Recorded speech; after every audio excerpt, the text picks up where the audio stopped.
Yeah, good morning to you all. I see that there are people and colleagues joining from all over the world, Brazil, Europe, Africa, and many other places. We welcome you to this SAIAB seminar series. And it's a great pleasure for me to introduce Dr. Pedro Bragança, who is our presenter for this morning. Pedro joined SAIAB at the end of 2019 as a postdoctoral research fellow after completing his PhD at the Federal University of Rio de Janeiro in Brazil.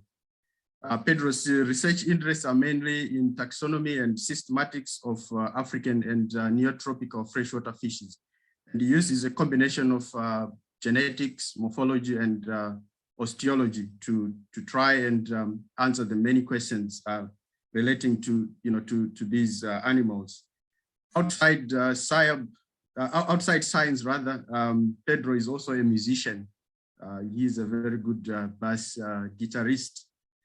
Pedro has got close to 50 peer-reviewed publications in peer-reviewed journals, which is an impressive publication record for someone who only got his PhD in less than 5 years ago. So I'll just give you a few house rules. So use the Q&A function to pose questions during the talk, and all the questions will be answered at the end of Pedro's presentation. So we'll ask all attendees to remain muted throughout the presentation. So over to you, Pedro. Thank you. Okay, thank you, Albert. So nice, everyone that managed to join from everywhere. I will just start now sharing my screen. Oops. Oops, just a second. Here.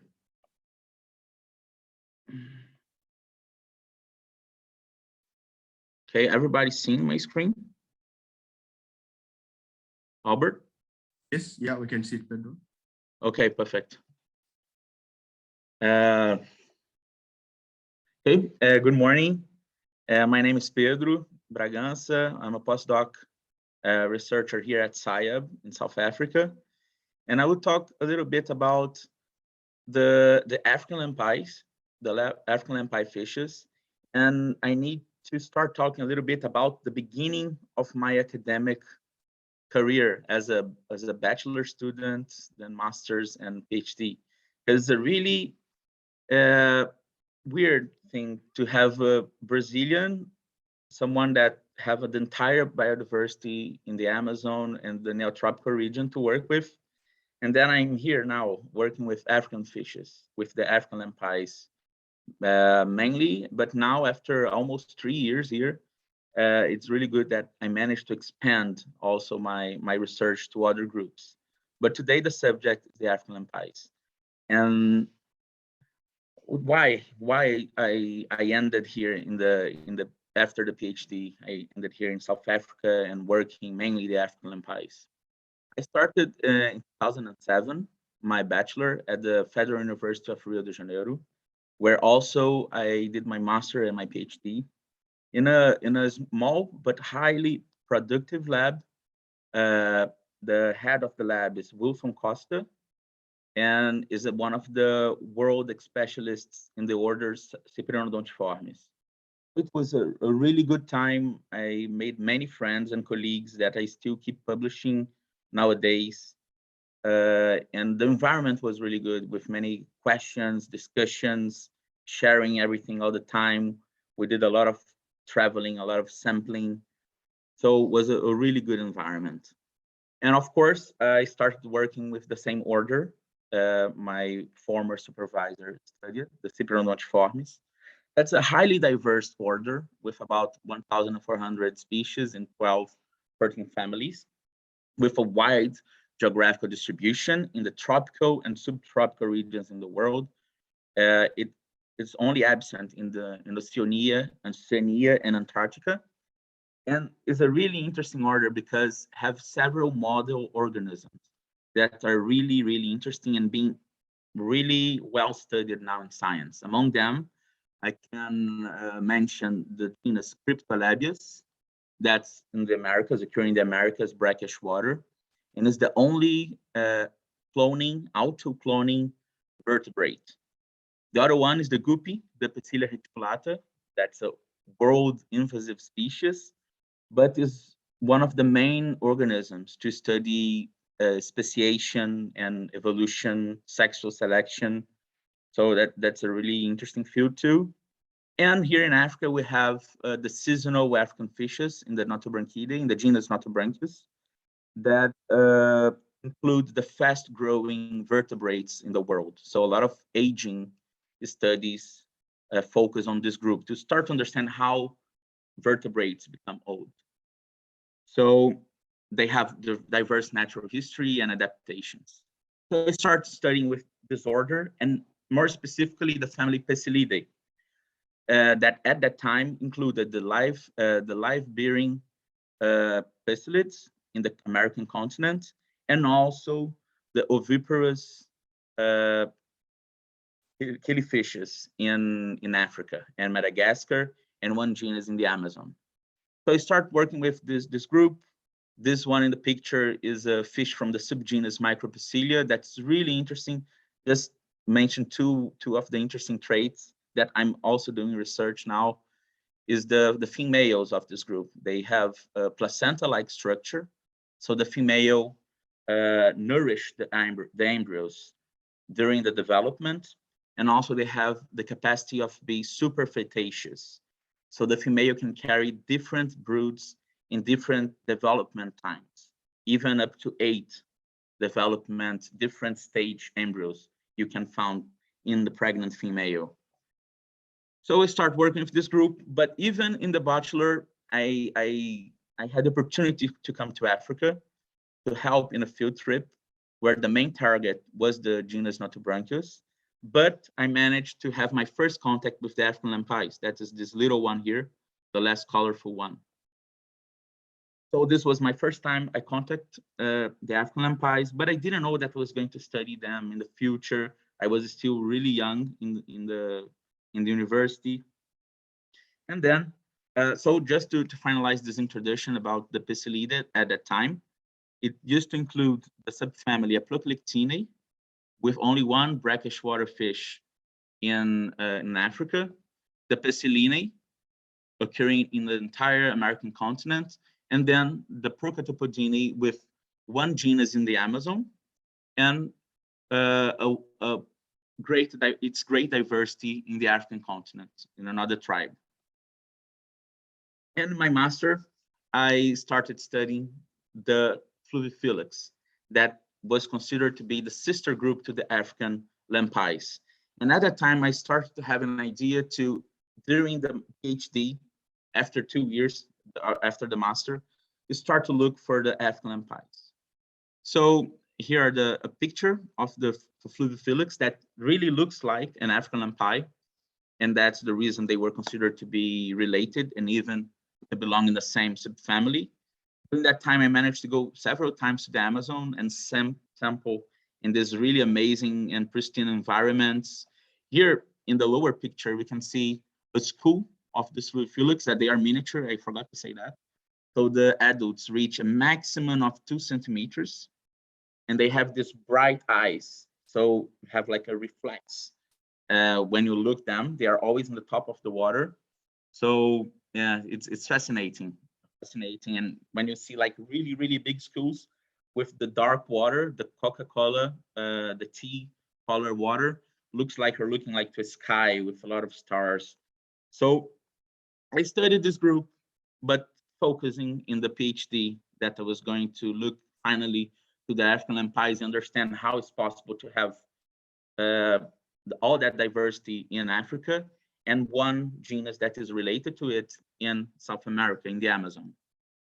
But by the end of my master, some papers start to come out saying that the Pecilidae was not a monophyletic group, was not a natural group. And I said, okay, let's keep with the aim now in understanding the diversity of the African lampeyes and trying to establish their relationships. So here I'm with the African lampeyes now. This is some illustrations that I hope I will be able to publish that by the end of this year. I will talk a little bit more. Is the last paper of my PhD that I could not finish, the only one that is not finished yet. That's the taxonomic revision of the African lampeyes. So in this picture, just we can see how variable the morphology is. So we have a lot of information on morphology, on the fin shapes, on the body depth, in the coloration pattern, and they also have completely different ecological habits. Also an area that have not been studied well, the ecology of the species. Okay, so the African lampeyes at that time was one of the last groups in the order that remained neglected, with few information available, especially between the relationships within the group. We have some papers coming, species descriptions, but until this time, not a big paper trying to understand the relationships between the African lampeyes. So you have about 80, 100 species, probably is underestimated, probably have many more species in this group. It's endemic to Africa, and as I mentioned, occurring a variety of environments, okay, from rapids to lakes to acid waters with really low pH and brackish waters. It's not the common environment, brackish waters, but we do have especially a species occurring in brackish waters. Also, we can find them in the Sahel and even in the Sahara Desert, in oases. So in my PhD, I tried to approach that diversity and try to understand now what happened with the Pesilidae, because it was not monophyletic anymore. Any paper gave names to the clades and established the relationship between the lineages that used to belong to the Pesilidae. So in this paper, I managed to establish these relationships. The paper was based mainly in this specimen, that's the Pantanodon, that occurs in East Africa and in Madagascar, and also have some fossil species in Europe from the Oligocene, like 30 million years ago. So it's a fascinating group that also used to be considered Pestilid, an African lampeye, more precisely. But historically, it was really difficult to place these species because of a really enigmatic osteology. The bones and also the external morphology is completely different from everything we can see, and we have we have information, when we compare to the other osteology and characters in the other Cypronodontiformes. It was even believed to belong to another order. So I managed to place it with a high support value. So this is the important thing, is the value. And it was placed as the most basal fish in the suborder Cyprinodontoidae. And then from the lineages that used to belong to the Pesilidae, now we have Pantanodontidae as the lower one here, as the sister group to all other Cyprinodontoidae. And then we have Fluviophyllacidae being sister to the Pesilidae and then the Anablepidae in the American continent. And then we have the African lampeyes that I place in the Procatopodidae as sister to the Old World Aphanidae and Valenciidae that occur in Europe and Central Asia mainly. So this paper was really important for that and to prepare for the future studies with the African lampeyes. So this one is also a paper from my PhD, where I sequenced several, I think 5 or 6 nuclear genes and 1 mitochondrial gene. And I managed to establish for the first time a molecular phylogeny for the group. And also, that was really interesting. At that time, my supervisor, he went to Europe and examined a lot of fossils in Europe from the order. And we managed to find 2 fossils that we could calibrate the tree. The 2 fossils belong to the Valenciidae and Aphanidae, the sister groups to the Procatopodidae. And then we managed to establish the estimated dates of divergence for each node and understand how the Afghan lampeyes arrived in Africa and how they diversified, okay? So they arrived in the Oligocene. These species that I mentioned, the Valenciidae, the Anaphanidae, they occur nowadays in the Mediterranean and here in Central Asia. And at that time, we had a really big sea in the Sahara, probably even crossing and splitting Africa in two. So the origin of the Afghan lampeyes, they matched with these events. And then after that, we have the first diversifications during the Middle Miocene, when Africa was really moist and with a lot of rainforests. And then we have the latest diversification in groups that occur in savannas. And we can see that in this other tree, where in green, we have the species that nowadays are found in rainforests, and in red, species that occur in savanna areas. Also, a nice input from this paper was to reveal that a lot of the genera in the family, they were paraphyletic. So that's, they need, and now, until now, they need to have new names and all that, and that's what I'm working in this last chapter of my thesis that I could not publish yet. And here I will explain a little bit why. Don't have to do with being here, of course. So after finishing my PhD, I went to a conference in Malawi, and I had a great opportunity. I was really lucky to meet Albert Chacona and Paul Skelton, and also other SAIAB researchers, Olaf, Dennis, and it was really cool. We chat a little bit, and they invited to come here for 3 months. And then 1 year later, I started as a postdoc. SAIAB was a really big surprise, really nice people, nice facilities, first world collection, well curated. So I became really impressed, and I said, I want to, and then I come as a postdoc.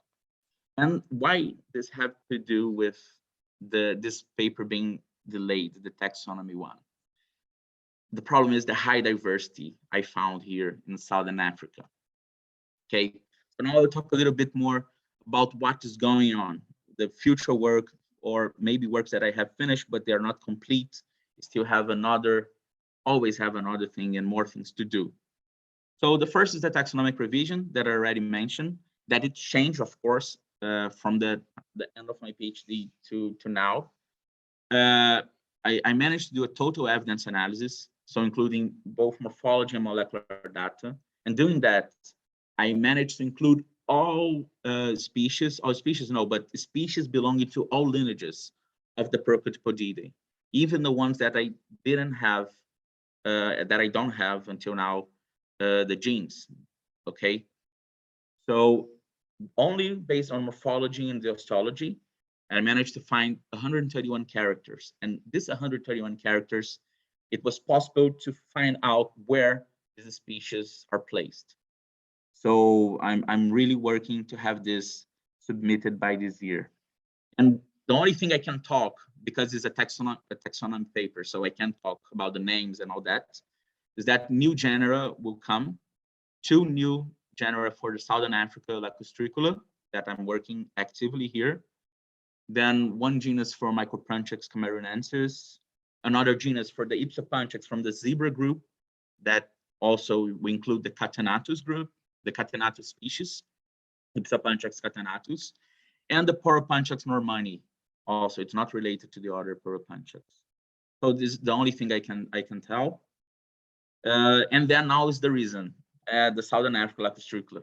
It's an amazing group, but most of the descriptions, as happened here in African fishes, they are really old descriptions, okay? And they include widely distributed species. So for example, we have several species that are described from one river basin, for example, Lacustricula johnstoni from Malawi, okay, from the Shire River, from the southern part of Lake Malawi.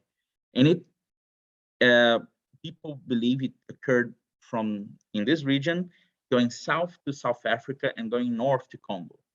And at the same time, we have species with more restricted distributions. So it's a bit challenging to start working, especially with these widely distributed species that have not been well studied, and also that we don't have a lot of information from the types. So that was what I have to work here, the group, the Southern Africa Lacustricula. So I need to prepare like an idea, a strategy on how to approach this diversity. And it started with this paper that was first a barcoding of some of the lineages here in South Africa, in Southern Africa, but also coming together with the molecular study, a really detailed morphological study, redescribing two species, Lacustricula johnstoni and Lacustricula mepposai. Okay, also with a complete osteology description for both of them. And this is, I think this is really needed, not only for this group, but also for all the other African groups, okay, that face these problems of widely distributed species and species that don't have that much information, okay? That's extremely important. Even after 1 year after this publication, we have 2 new Lacustricula species being described by other researchers. And they previously they probably could not have been described because they were considered to be like johnstoni and mepposai species. So with a redescription of based on topotypes of these species, now we can advance with the taxonomy of the group, and this is extremely important for conservation. Okay, so the Southern Africa Lacustricula, I will talk about 2 environments that I'm doing, looking specimens from these environments. I could not do that much sampling because of the COVID and all that. I hope that will change this year. The environment is the Okavango and the Kunene. In the Okavango, I managed to describe, together with SAIAB researchers, 1 species, Lacustricula pygmeus, and also revalidate Lacustricula chobensis. Okay, before they used to be considered, pygmeus was not known, but chobensis was considered to be a synonym of Lacustricula hutteraui, a species with a big diversity, going from the northern Africa, northern Congo savannas, then with a disjunct distribution, and then the other part of the species occurred from the southern savannas in the Congo, going down to Mozambique. Okay. I found also a lot of interesting and informative characters looking at the osteology of these 2 species and comparing them. And now this is results that have not published yet. Together also with partners in Europe, we managed to have tissues from the types of Lacustricula, and you can see that there is a big genetic distance between the species, the delimited species, and probably we have a hidden diversity within the Lacustricula hutteraui group. Okay, so I'm investigating this. We need to include more specimens, examine more species. So I'm doing that now. And then we have the question, why some species are really broadly distributed and some have narrow distributions. And that's really tricky. I don't know why. We need to go and look probably the ecology and try to understand why that happens, because they have basically the same size, but not necessarily the same ecology. So this is a question that is coming more, and I think I will certainly do some collaborations to work and to try to understand the ecology. But to understand wild ecology, we need to know the names of the species. So here in the upper left is the johnstoni, okay, that I will describe, and also occurs in the Okavango, for example. And the other 4 pictures, they are from species that occur in the Okavango, but probably they are new species. Okay, some of them still need coloration pictures in life, need some tissues. So I found a hidden diversity in the Okavango and Kunene, and that's my main project with the Southern Africa Lacustricula now. But then how is possible to understand, for example, in the Okavango, how we have 7 to 8 closely related species occurring in the same river drainage? How is that possible? So how and when this lineage is diversified? They diversified at the same time or no? Or they diversified in different areas and for a biogeographical reason, now the Okavango have this high concentration of species. Another question, the competitions, resource partitioning of these species. They have diet preferences. We don't know which are the ecological variables and preferences for each species. And the idea is to do a morphological comparison together with all this ecological information in the future, in the near future, to better understand how is it possible to have that diversity in Southern Africa. It's still undescribed. Here is a paper that was published last year about the Aplocalyptus Pelagicos. A really nice paper. I'll go quick over it because I already talked about it. Aplocalyptus Pelagicos was the first species of the Afghan lampeyes to be described in 1860s. And it was considered to be a widely distributed species because it's brackish waters. So its distribution is from the Senegal River to Angola, okay? But then looking at my PhD paper that I showed, I'm not going back to that slide, but its origin is at 25 million years ago. So I and collaborators in Europe, we start to get, and also in the US, we start to get tissues from this fish, and just to see what's going to happen. In fact, maybe let's check if they still keep gene flow between Senegal and Angola, and they are the same, or let's just see, let's try. And it was surprisingly a really big genetic divergence, okay, between them, sometimes more than 20%. That's really high for barcoding standards. So that's it. I did the limitation study, species limitation study, and then I managed to do the phylogenetic relationship between them, and also understand how this lineage, not now a species only, but this lineage diversified in Africa. Okay, this is in this tree we have the more probable ancestral area that the ancestor of a node of a clade probably occurred. So, and also here down we have the millions of years. So in this study, we managed to find a lot of congruence between the diversification patterns and the biogeographical history of Africa. So this fish expanded its distribution range always when we have more moist periods in Africa. So we have a larger input of fresh water into the sea, having more estuarine environments. And this make it possible for this fish that is a really estuarine fish. You can also find a little bit up in fresh waters, but it's basically a estuarine fish. So when we have an expansion in the estuarine environments, it can expand. And then when we have bigger droughts in Africa, in a more arid climates, you lose the connection between them. So probably most of the diversification occurred in that way. Also, one that was really interesting is the onset of the modern Congo River mouth. I don't know if you know, everybody know, but the Congo River, a lot of papers indicate that it was supposed to be a landlocked lake, okay, a landlocked system.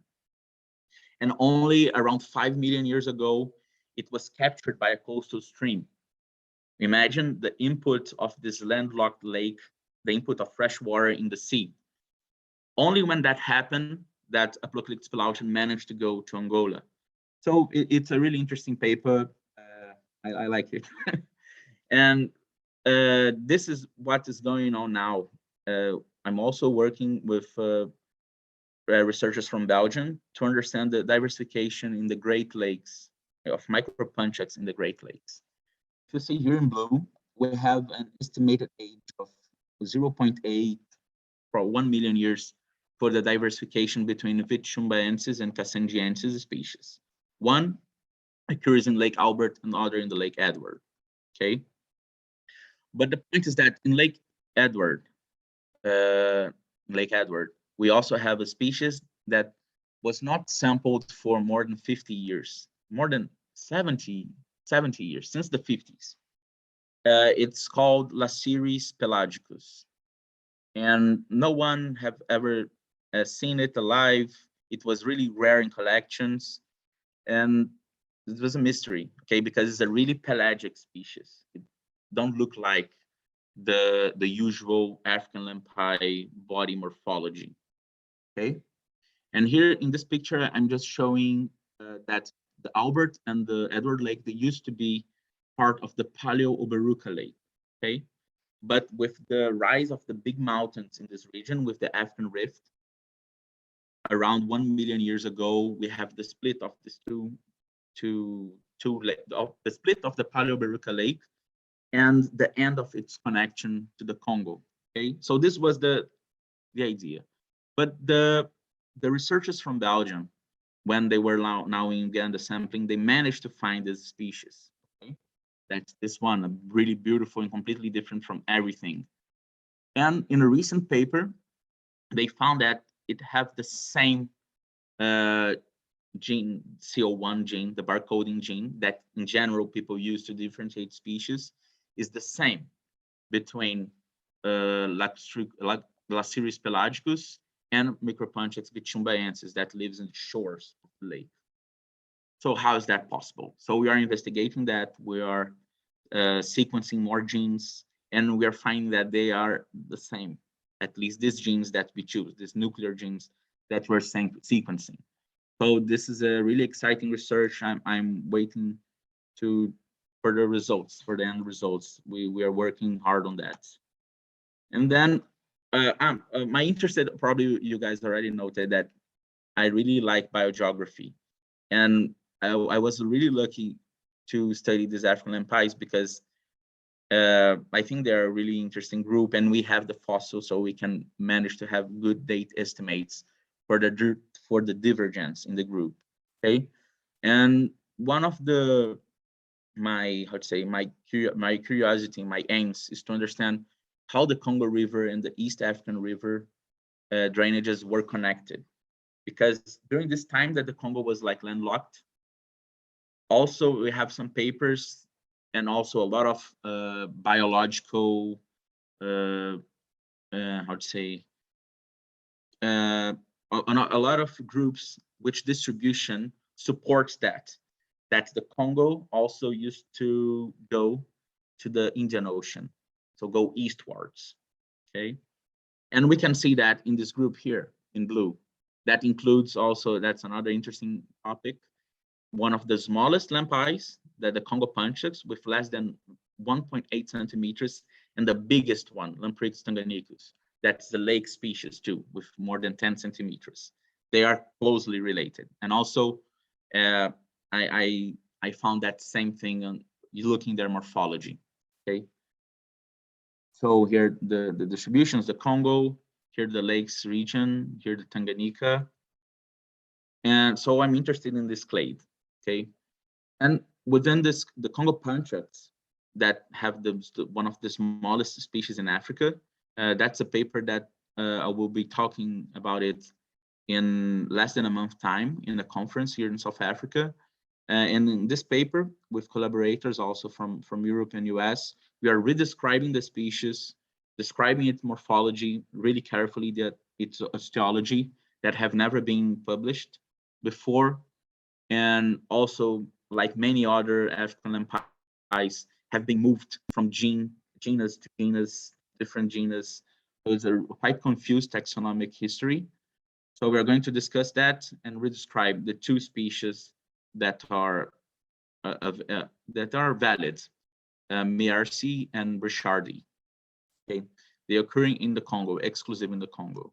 Okay, and they are sister to the lake fish, that Lamprix tanganicus, and to the Lacustricula, the East Africa Lacustricula fishes. That also a group that I'm doing research now.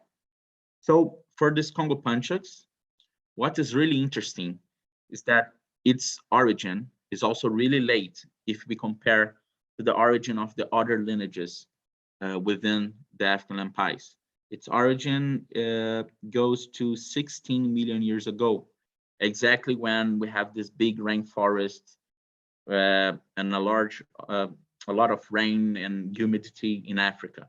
Okay, but then we don't have any diversification until the Pleistocene. Why? Until the Pleistocene. But why that happened? So also I'm willing to study how that happened, because there is a theory of the island theories of refuge, the refugia. So probably because during that time, after Africa started to become more arid, in fact, we had a lot of changes in the climate during that time. So a lot of more wet times and more dry times, forming a lot of islands, forest islands. So one big question is why we don't have a diversification in Congo Panchax, a more diverse Congo Panchax in the Congo, okay? So why this refuge didn't promote that diversification? And yeah, that's a really interesting research, and we can try to understand, for example, the genetic variability within, for example, Congo Panchax brichardi that occurs here in the Cuvette Central. Okay, how is that diversity nowadays? Because if we had even a lot of islands, a lot of refugia, and then the connection between them, probably we can see that variability in genetics. So that's a good question related to this group, that is the Congo East Africa group. And then the last group that I'm really doing studies and doing a lot of barcoding is the East Africa lampeyes, the Lacustricula group, which type species Lacustricula bucobanus that occurs in Lake Tanganyika. And here we can see in the Lake Victoria, sorry, where it's from. The type locality of bucobanus is Lake Victoria. But here I'm showing Lake Tanganyika, where you have the Lamprictes, and that is sister to all the other Lacustricula from East Africa. Okay. And here's also a preliminary results. Here showing the Congo with the Congo Panchax species, then Lamprix tangannicus, Lake Tanganyika until nowadays is connected to the Congo, but probably was not connected all the time. So that's one of the interesting things to see how the diversification patterns in Lacustricula in East Africa, what they can tell us about the timing of events, of diversification events, and then compare that the really complex but well-detailed and well-studied patterns, geological patterns in the Rift Valley. So I'm getting samples. I'm also in collaboration with people from Kenya and Tanzania. So that's also a nice study. Here we are almost in the end. During that time, I also did some fish descriptions for the lampeyes. Some Platyploclus species, also talking about its osteology, and the same thing for Ilopanchax species that occur in Congo, the Republic of Congo. And here we have the final considerations. I know that a lot of the people that are watching, they are like students. So why to study small fish? First, I think they are amazing. They are really beautiful. But one thing that we need to understand is that they nowadays correspond to the most of the unknown diversity in freshwaters. For example, in Neotropical ecology, most of the species being described every year correspond to small-sized fish species. Okay. Also, for conservation, unlike the terrestrial vertebrates, which being larger, you become more, you have your extinction risk increased. For freshwater fish, the largest ones and the tiniest ones are the ones that have a more imminent extinction risk. Okay.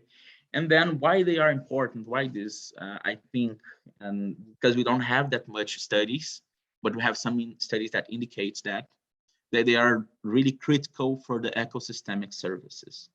They are able to grab to eat the small invertebrates that other fish can't. They don't even see that. So they put a lot of biomass into the system. So they are fundamental. They are critical for the freshwater environments. So also with this study, it's possible to understand the importance of species delimitation and detailed species description and redescriptions that I think for this confused, widely distributed African species is the most important thing, is to redescribe species before starting to give new names to avoid doing like unlike decisions, not good decisions, okay? And especially in the biodiversity crisis context, where we are losing a lot of species. One good point of genetics is that it speeds up the timing that we can find and recognize new lineages, operational taxonomic units, but at the same time, the work in morphology and distinguishing them is much more harder and takes more time. So for example, for the Siries Pelagicos, the brackish water one, we already know that we have plenty of species, but we have a lot of synonyms. We need to go and get specimens from collections, or maybe even go and do new field trips, add more specimens to the analysis to be able to describe them. So that's one of the big problems. We can do a lot with genetics really quickly, but also the taxonomy side, the morphological side needs to speed up. A well-supported phylogeny is critical for all comparative and evolution studies, even if you're going to do applied sciences. Okay, it's critical for biogeography. For example, you need to have a well-supported tree with well-delimited terminal taxa, and then follow your curiosity, discuss all the research steps of your project with your supervisor. And that I have always been doing that with Costa when I was in Brazil, and it was really good to discuss and say, no, I don't think that, and then and then you agree and disagree, because it's your project, and then collaborate, always collaborate with people from everywhere.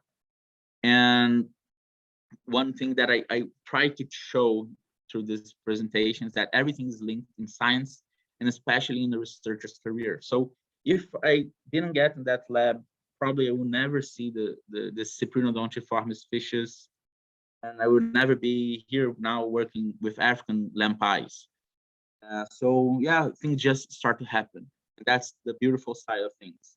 And the last thing is this slide, where I have only one African lampeye and all the other amazing fish that I'm being able to look and study together with Albert Chacona and other researchers here in Southern Africa.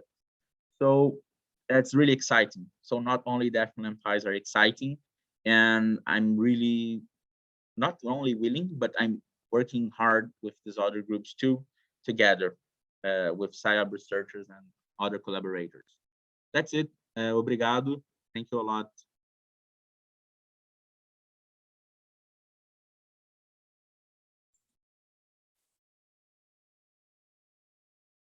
Yeah, thank you, Pedro. Exciting presentation. There are a lot of work that you've put in there.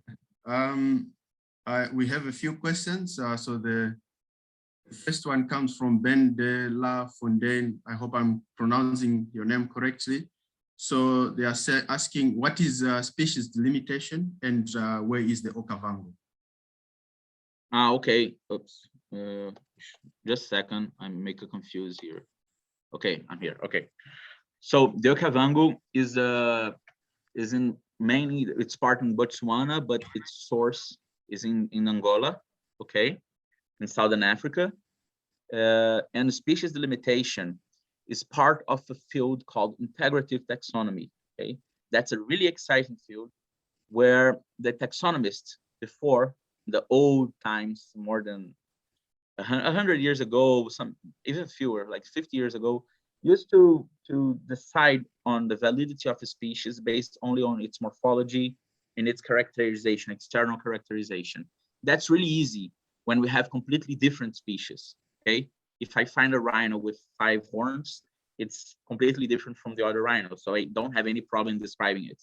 But if I have another species that is really similar, it's really, how to say, nice to have other tools to have a better decision if this species represent a new species, in fact. So there are several different methods using morphology, molecular data that helps the taxonomists nowadays to decide, to make a decision in describing a species. So that's integrative taxonomy. Thank you, Pedro. So the next is just a comment from Christian Cove. Thank you, Pedro, for this very interesting Zoom.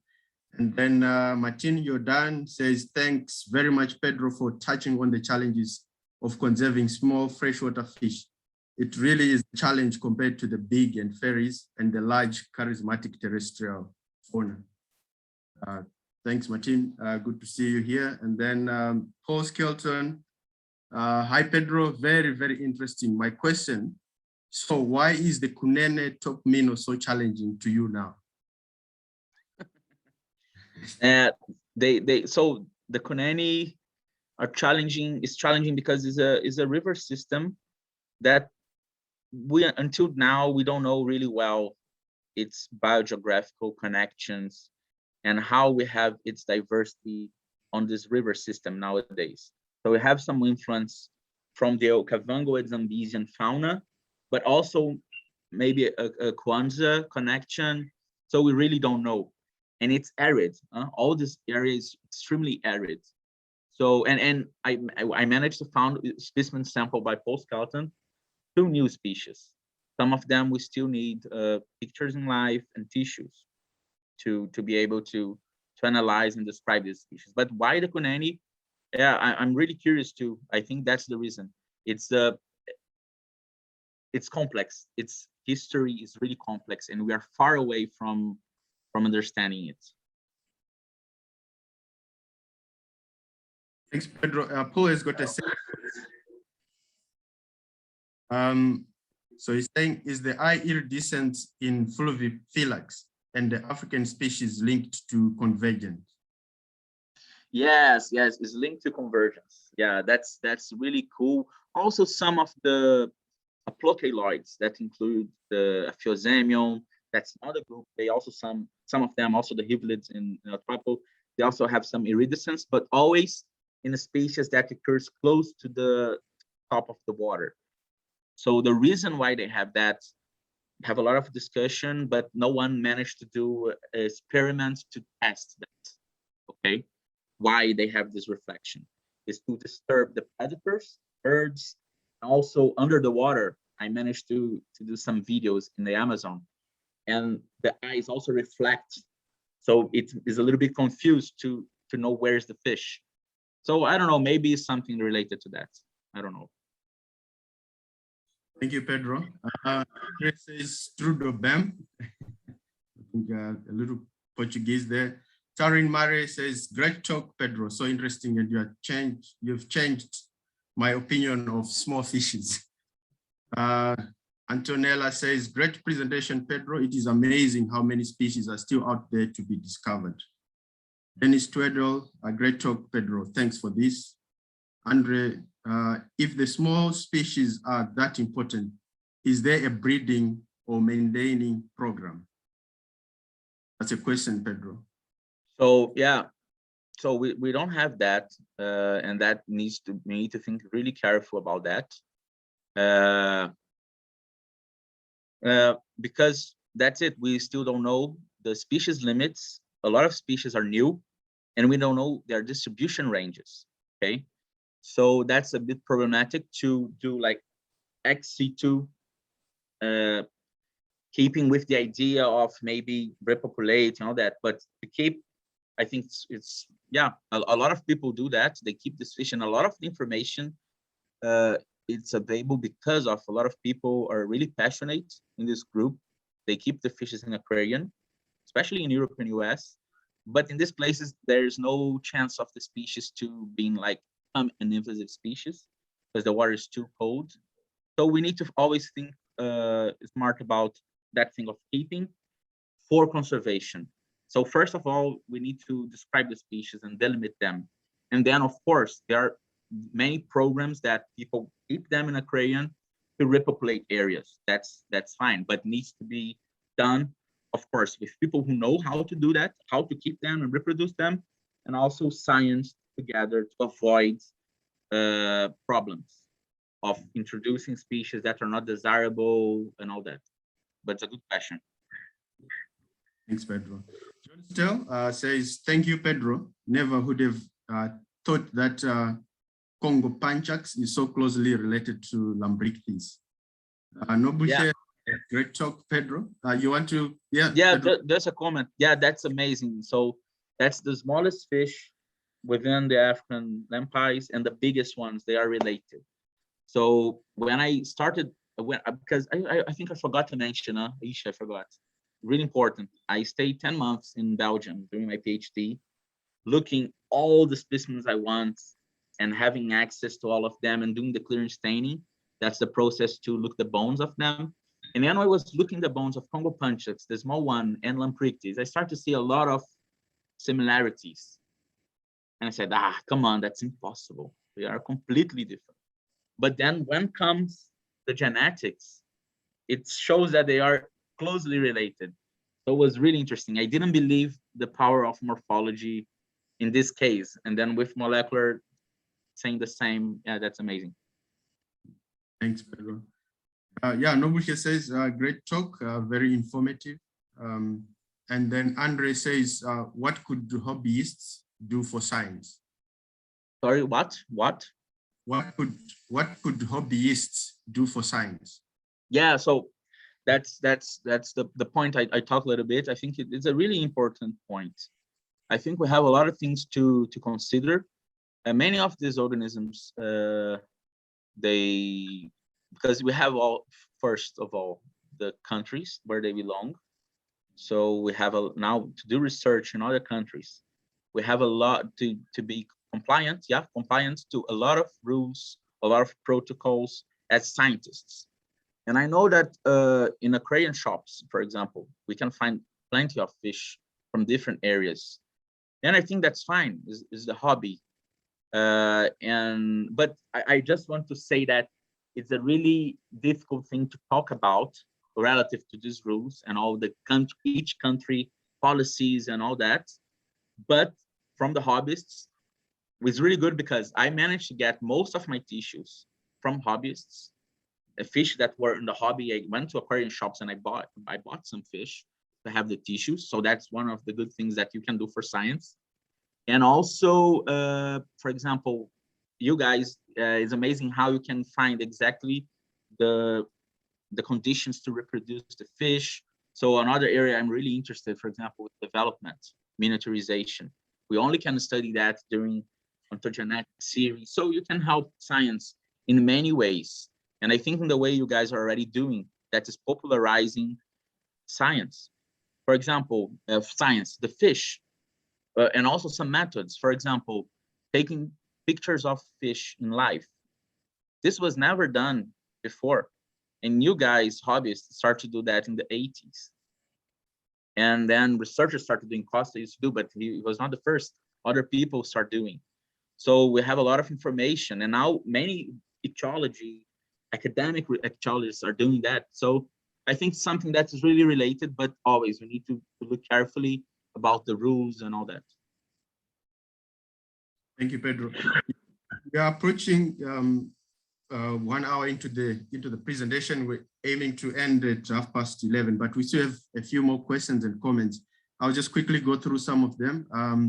So Tit Slatsken says, great talk, Pedro. And then the question follows, considering lack of distribution data, what are endangering factors for this group? So what are the endangering factors? What are the factors that are threatening this group? So well, probably we need to look for the main activities, human activities in Africa. The populations are growing, mining activity, and all that development things that are going on, and they need to go on. But then that's the main threat, of course. But then science needs to come together and give an alternatives and see really if the fishes only occurs in that region or not. So I think the main threat is that. But just going to your question, the main threat is the lack of knowledge on diversity and species distribution. So I think this is the main problem for this fish. Okay. Michael, yes, the recording is going to be it's going to be made available to everyone. It's going to be on our YouTube channel. So Michael says, thank you for the talk, Pedro. Will the recording be made available? So yes, it's going to be available. Peter Burns says, yeah, this one you've already touched on it regarding the contribution of the hobbyists. And then Andre says, Pedro, do you think normally is more than one species? Just maybe a quick response there, Pedro. So I don't know, because it's have a Nilo-Sudanic distribution. That's a distribution in the Sahelian area. And some fish in this area, they are broadly distributed. But I know that Juk van der Zee is working with Poropanchax normani more carefully. So probably he can reply that. So maybe we can have more than one species, but I really don't know. Thank you, Pedro. Yeah, Martin says, thanks, Pedro. Your enthusiasm is really contagious, and hopefully it inspires interest and conservation of these and other small freshwater species. Thanks, Martin. Then there are two more questions here. Chris Boyce, hi, Pedro. Loved the talk. Thank you. What regions, rivers, or wetlands throughout Africa would you prioritize sampling and survey due to importance and gaps in knowledge? But also with regard to threats to the habitat destruction and extinction. So I can repeat the question, Pedro. So no, I got it. Okay, right. Okay. So I think all areas, I don't have, I think, a priority area. For example, because now I'm looking also with another view of, I have in these 3 years, I also looked other fish groups, not only the lampeyes. And I know that wherever you look, if you look carefully, you have really interesting subjects anywhere in Africa. So of course, the more threatened areas are certainly the priorities. And you have the high diversity areas, for example, Congo. Everybody knows high diverse, but anyone thought that maybe the Okavango and the Kunene could have hidden diversity. So I think just go, and all the areas are interesting. You just need to look careful. Thank you. We have from Rene, very interesting talk, Pedro. I'm working at Fort Portal, off and on, caught Hypsopanchax, and we'll try to go to Lake Albert next time and try to catch some pelagic lampeyes for you. I'll preserve them if you like. So, Please do that. Yeah. But okay. Of course, everything needs to have license and all that. Yeah. So the permits, that's really important. So yeah, Paul, please do that. Thank you. Thanks, Rene. And then I think we're just closing now. I will just read these few last comments and then we can close. Casey says, thanks, Pedro. Great talk. Lizanne, thank you very much for your presentation. Pedro, very interesting. Christian, thank you again. As a simple hobbyist, I tried to help scientists since about 40 years ago. Mm-hmm. Okay, yeah, thank you so much, Pedro, for this very informative presentation. And thanks for the hard work that has gone into this. And we look forward to seeing those new descriptions coming through, particularly the new genera that you're working on and many other things. So thanks for that. Thanks everyone for attending. It's really nice to be, having people joining in from the different parts of the world. So this is the beauty of doing things via Zoom. I would have never imagined this the Zoom era. So thank you so much, everyone. And yeah, this is the end of our presentations. Thank you. Bye. Thank you.